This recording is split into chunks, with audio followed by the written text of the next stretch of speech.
الحمد للہ کفا والسلام علی عبادہ الذین اصطفیٰ.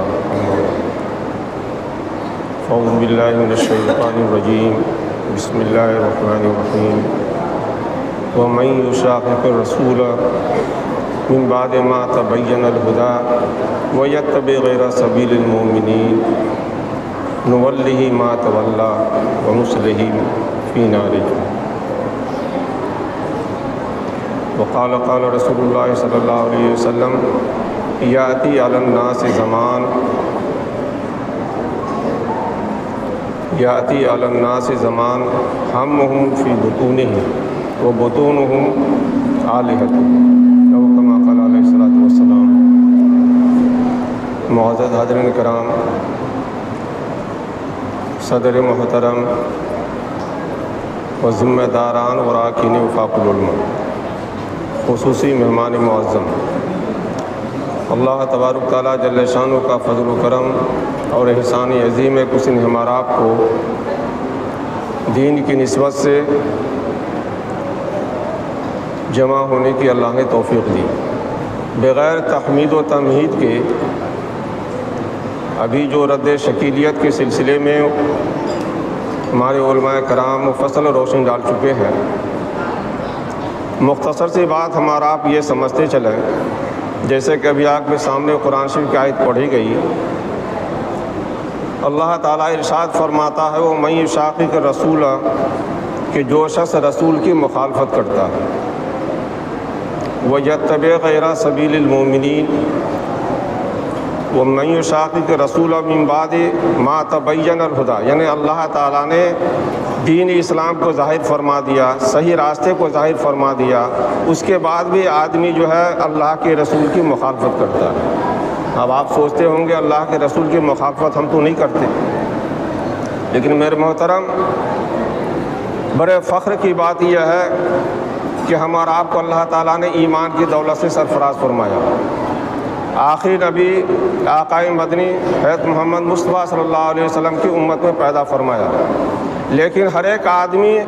اپنے اپنے دل میں جھانک کر کے دیکھے، غور کرے کہ اللہ کے رسول کے طریقے پر ہماری زندگی گزر رہی ہے یا نہیں گزر رہی ہے.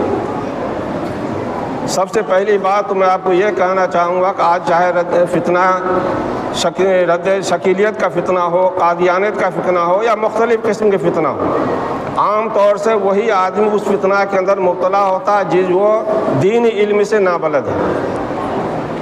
اسی لیے اللہ کے رسول صلی اللہ علیہ وسلم نے علم دین کو جو ہر ایک مسلمان کے اوپر، ہر ایک ایمان والے کے اوپر فرض قرار دیا. طلب العلم فریضۃ علی کل مسلم و مسلمہ،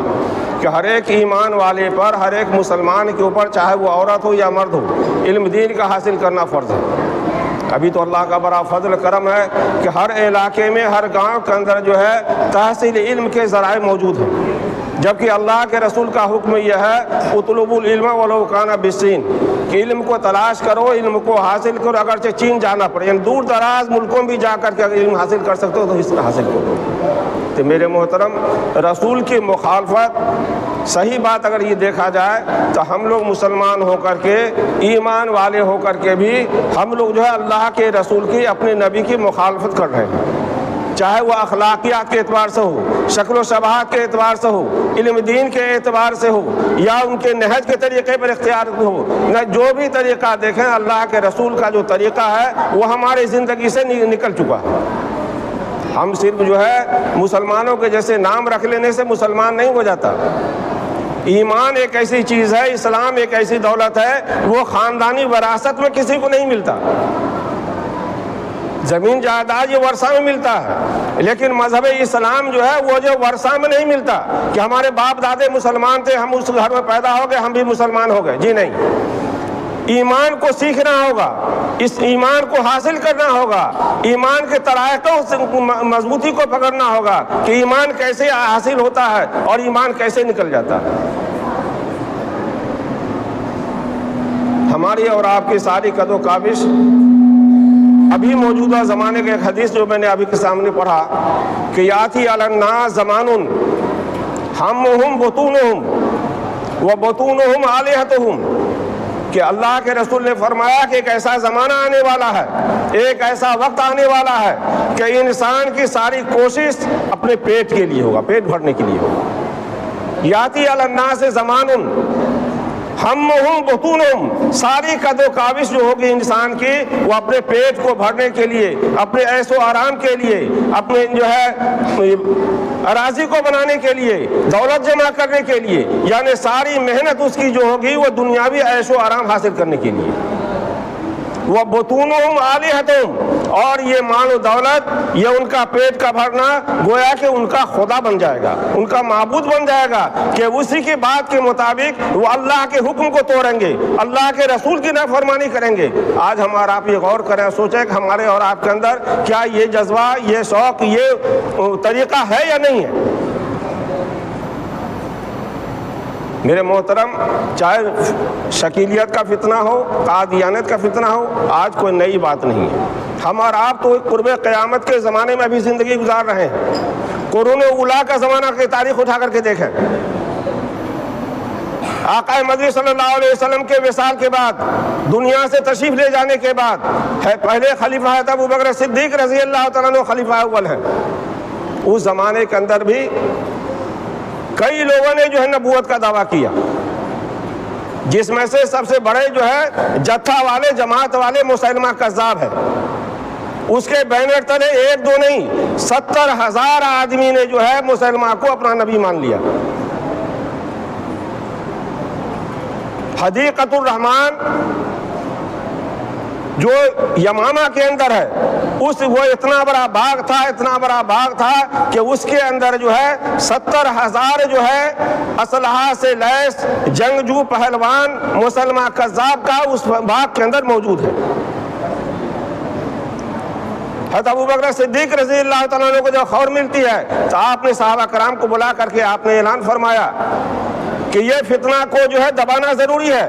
اور جتنے بھی صحابی ابھی مدینہ کے اندر ہیں، مدینہ چھوڑ کر کے سبھی لوگ تلوار لیں اور اس فتنے کو دبانے کے لیے روانہ ہو جائیں یمامہ۔ حتیٰ کہ آپ نے یہ فرمایا کہ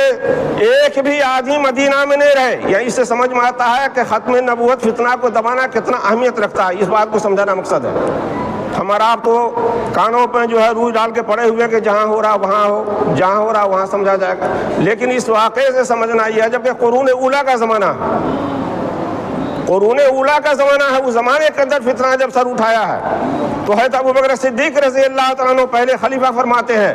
کہ جتنے بھی آدمی ہیں مدینہ کے اندر، ہر ایک آدمی یمامہ کا رخ کرے۔ حتیٰ کہ ابو بکر کو جنگل کا جو ہے جانور آئے اور گھسیٹ کر کے اس کو جو لے جائے جنگل میں، لیکن میری حفاظت کے لیے بھی کوئی آدمی مدینہ میں نہیں رکے بلکہ وہ یمامہ کا رخ کرے۔ اس سے سمجھیے کہ کتنی بڑی اہمیت اس کی ہے۔ میرے محترم، ٹائم چونکہ نہیں ہے، خلاصہ یہ میں آپ کو بتانا چاہتا ہوں کہ اس وقت 13,000 صحابہ کرام یہ مسلمہ کے جو ہے فتنہ کو دبانے کے لیے یمامہ کا رخ کیے، اور وہاں مسلمہ کے ماننے والے نبی ماننے والے 70,000 جو ہے جنگجو اسلحہ وہاں لیس ہے، کس کے اندر؟ حدیقۃ الرحمن جو یمامہ کے اندر باغ ہے اس کے اندر۔ مختصر سی بات یہ ہے کہ صحابہ کرام اس جو ہے باغ کے اندر جب تشریف لے جاتے ہیں، دروازہ کھولا جاتا ہے، ایسی خطرناک جنگ ہوتی ہے کہ مدینہ کے صحابی فرماتے ہیں، مدینہ کے لوگ فرماتے ہیں کہ اس یمامہ کے اندر یہ مسلمہ کے نبوت کو ختم کرنے کے لیے ایسی جنگ ہوئی ہے کہ اس سے پہلے کبھی ہم نے جو ہے اپنی آنکھوں سے ایسی جنگ کو نہیں دیکھا، نہ جنگ بدر میں دیکھا، نہ جنگ احد میں دیکھا، نہ جنگ خیبر میں دیکھا۔ تو یہ کوئی نئی بات نہیں ہے میرے محترم، اور یہ فتنہ کے اندر مبتلا ہمارا اس لیے ہو رہے ہیں کہ ہم نے اپنے نبی کے طریقہ کو چھوڑ دیا۔ سب سے پہلا طریقہ تو یہ ہے کہ نبی نے جس علم کو حاصل کرنے کے لیے حکم فرمایا ہمارے اندر وہ علم نہیں ہے۔ اس لیے میرے محترم، ان چند باتوں کو سمجھ کر کے ہمارا آپ جو ہے وقت کی نزاکت کو سمجھتے ہوئے اپنے ایمان کو مضبوط کرنے کی کوشش کریں،